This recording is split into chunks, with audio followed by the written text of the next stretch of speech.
joules. Certo? Pessoal, qual é o rendimento desse motor? Gente, ó, o rendimento desse motor nós podemos calcular aqui, ó, simplesmente com o trabalho que ele realizou no ciclo, né, dividido pela quantidade de calor total aí, né, ó.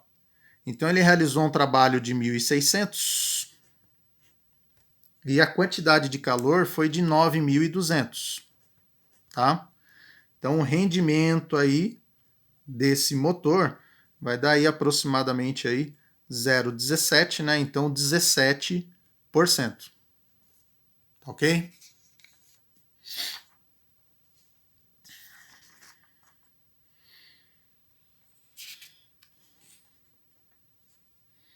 Vamos fazer aí mais um exercício aí.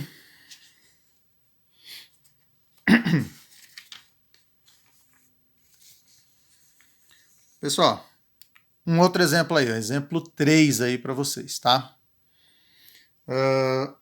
Você tem um motor aí de a gasolina, tá? Ele tem aí a temperatura aí de combustão 1000 kelvins, ele tem um rendimento de 30%, e a temperatura da fonte fria, tá, gente? Normalmente,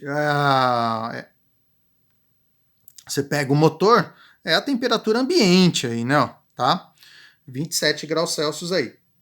Então, ó, qual seria o rendimento se ele funcionasse nessas temperaturas, né? Qual seria aí o rendimento máximo, o rendimento de Carnot, tá? Pessoal, então, ó, comentei com vocês, quando nós queremos calcular aí um rendimento de Carnot, não, nós fazemos um menos temperatura da fonte fria, temperatura da fonte quente. Só que lembrando que essas temperaturas têm que estar em Kelvin, tá, gente? Então, ó, 27, eu vou fazer mais 273, ó, vai dar 300 Kelvin aqui, tá? Temperatura da fonte quente, falou aí que vale 1000 kelvins. Então, ó, aqui vai dar 0,3, 1 menos 0,3. Então, eu vou ter um rendimento de Carnot, gente, de 70% aí, tá? Certo? Mais um exemplo aí para vocês, tá, gente? Ó, vamos dizer que eu tenho esse diagrama IPV, né? Gás diatômico, tá, gente? Tomem cuidado aí para vocês não confundirem as fórmulas, né? Tem fórmulas para gás monoatômico e tem fórmulas para o gás diatômico, tá? E ele está falando aí que a temperatura do ponto B vale 1200 Kelvin, uma pressão de 1 atm, tá? E aí ele vai falar, ó, nós temos aí esse ciclo aqui, ó, transformação isobárica, isocórica, isobárica e outra isocórica aqui de novo, tá? Qual que é a temperatura maior aí, gente? Temperatura do ponto B. Temperatura menor, temperatura do ponto D, certo? Então, ó, esse ciclo é reversível? Sim, pessoal, ele é reversível, tá? Por quê? Porque ele tem uma sucessão de estados de equilíbrio, tá? Ó, e a gente consegue transformar isso daí em um gráfico, tá certo? Então, essa daí é a definição aí para a gente saber se o processo é reversível ou não, tá? Ó, vou colocar simplesmente sim aqui, tá? Qual o trabalho realizado em cada ciclo? Gente, ó, o trabalho, como eu já falei para vocês, seria a área dessa região, né? Então, o trabalho vai ser igual à área, né? E aí, ó, como é que ficaria essa área aí? Eu vou fazer a minha base vale 4, depois eu transformo, tá, gente? Minha base vale 4, minha altura aqui também vale 4, tá? Então vai dar 16 atm litro, transformando aí no sistema internacional, ó, 1.600 joules, tá certo? Então o trabalho aí seria esse, ok? Letra C, pessoal. Deixa eu deixar aqui um pouquinho para a gente ir lembrando aqui dos valores, né? Qual a quantidade de calor recebida pelo gás em um ciclo? Gente, ó, eu vou calcular a energia interna. Eu vou calcular aqui, ó, energia interna, que ele é igual àquele outro exercício, tá, gente? Ele vai receber aqui o calor nesses pontos, tá? Na transformação dA e na transformação AB. Então, eu vou calcular a energia interna, tá, gente? Nesses pontos aí, ó. Energia interna do A. Como ele é um gás diatômico, tá, gente? Então, eu tenho que utilizar 5 meios PV, tá? Então, vai ficar 5 meios, o valor de P e o valor de V, tá? Então, ó, energia interna do A vai dar 40, né, ó. Para transformar em joules, tá, gente? Já vamos colocar direto. Vai dar 4.000 joules. Energia interna do B. O B, como ele é o mais quente, tá, gente? Vocês vão ver que ele vai dar uma energia interna maior, tá? Então vai ficar 5 meios. O pressão vale 8. Volume vale 6, tá? Então a energia interna do B vai dar aí 12.000 joules. Já transformando, tá? Ó. E por último, aí a energia interna do D. Então, 5 meios. Pressão do D vale 4, volume vale 2. Tá, ó. Cancela aqui, ó. Ao contrário, o D é o que tem a energia interna mais baixa, tá, gente? Porque ele tem a temperatura mais baixa aí, tá? Então, já transformando, vai dar 2.000 joules aí, tá? Então, ou seja, tá, gente? Qual que seria a minha variação de energia nesses processos aí, ó?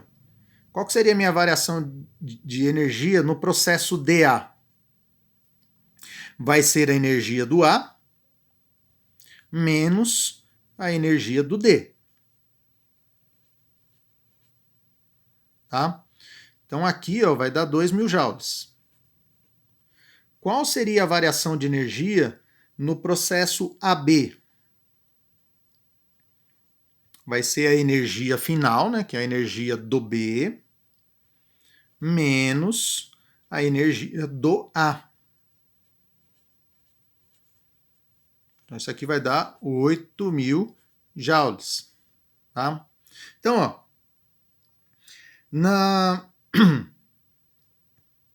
uma outra coisa que eu vou precisar é o trabalho, tá, gente? Trabalho no processo dA, ele vale 0, tá, gente? Por quê? Porque é um processo isométrico, né? Tá? Qual o trabalho no processo AB? Trabalho no processo AB, eu tenho que fazer a pressão vezes a variação de volume, né? Pressão 8, variação de volume 4, tá? Então vai dar 32 atm litro, né? Para transformar para joules, só fazer vezes 100, né? Então 3.200 joules. Pronto, pessoal. Agora eu consigo fazer aqui, ó, utilizando a fórmula da primeira lei, né?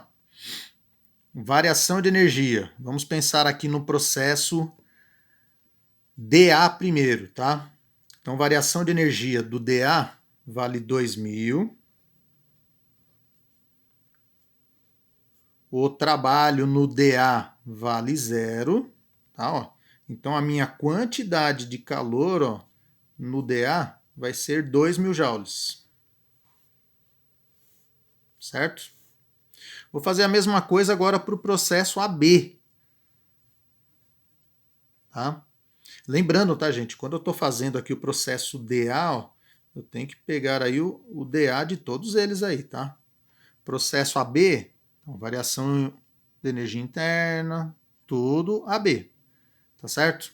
Então, variação de energia interna AB. Calculei aqui em cima, deu 8.000. Quantidade de calor é o que eu quero descobrir, né? E o trabalho AB deu 3.200. Certo? Vou puxar mais para cá um pouquinho. Então, a quantidade de calor AB vai dar aí 11.200 joules, tá? Então, ou seja, tá, gente? Como nesse ciclo ele vai receber calor só nesses dois processos aí, né, ó, no DA e no AB, tá? Então é só somar essas duas quantidades de calor aí, ó.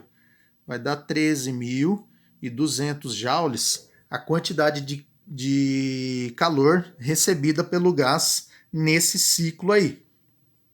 Tá ok? Pessoal, compare o rendimento desse ciclo com um de Carnot, que funcionasse entre as temperaturas extremas do diagrama. Tá?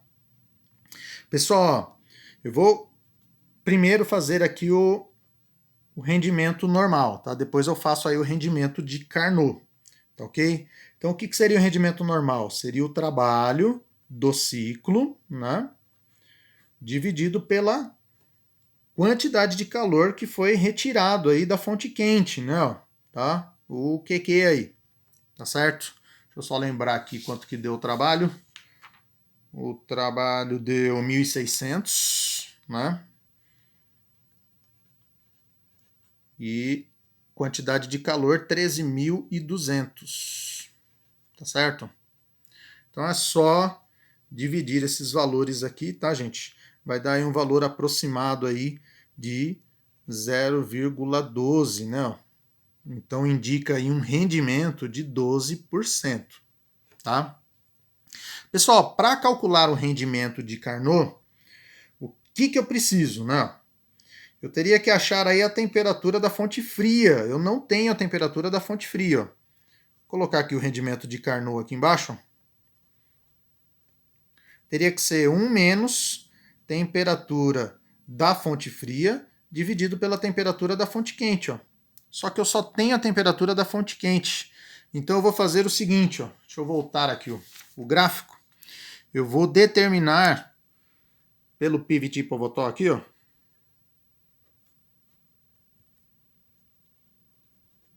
A temperatura da fonte fria, certo?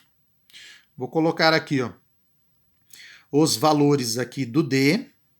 Então o D eu tenho pressão 4, volume 2, temperatura do D. E o B, pressão 8, volume 6, temperatura do B, o exercício falou que vale 1.200, né? Então, ó, 1.200 dividido por 6 vai dar uma temperatura aí de 200 Kelvin aí. Tá? Aí pronto, tá, gente? Só substituir aqui nessa fórmula a temperatura da fonte fria, tá? 200. Temperatura da fonte quente, 1.200, tá? Aqui já vai dar uma dízima, né, gente? Então esse rendimento aqui vai dar aí de 0,83, né? 83% aí o rendimento no ciclo de Carnot, tá? 83% aí. Tá ok? Pessoal, e por último, para a gente finalizar, tá, ó, o último exercicinho aí, ó. Então eu tenho aí, ó, agora vamos falar um pouco de refrigerador, né? Eu só estou falando de máquinas, vamos falar de refrigerador. Eu tenho aí um refrigerador que a temperatura no seu interior vale 6 graus Celsius, tá? Pessoal, essa temperatura aqui, ó, vale 279 Kelvin, né? Ó, eu tenho que fazer mais 273. A temperatura externa está 27 graus Celsius. Então, eu vou considerar uma temperatura externa de 300 Kelvin, tá? E eu vou achar aí a eficiência de Carnot, tá? Então, ó, como que é a fórmula da eficiência? Né? Ó, temperatura aí da fonte fria dividido pela temperatura da fonte quente menos a temperatura da fonte fria, certo? Então, ó, temperatura da fonte fria 279, fonte quente 300 menos 279. Tá, ó. Então vai ficar aí 279 dividido por, aqui vai dar 21, né? Então essa eficiência, pessoal, vai dar aí 13,3, não. O que seria uma eficiência, tá, gente, de 1.300%, tá? Lembra que eu tinha comentado com vocês que no caso da eficiência, nós podemos ter uma eficiência maior do que 100%. Rendimento de um motor, não, tá, gente? Não pode chegar aí em 100% e nem pode passar aí do valor aí de Carnot, tá certo? Bom, pessoal, por hoje é só. Até a nossa próxima aula aí, turminha. Um abraço para vocês, bons estudos aí. Até mais.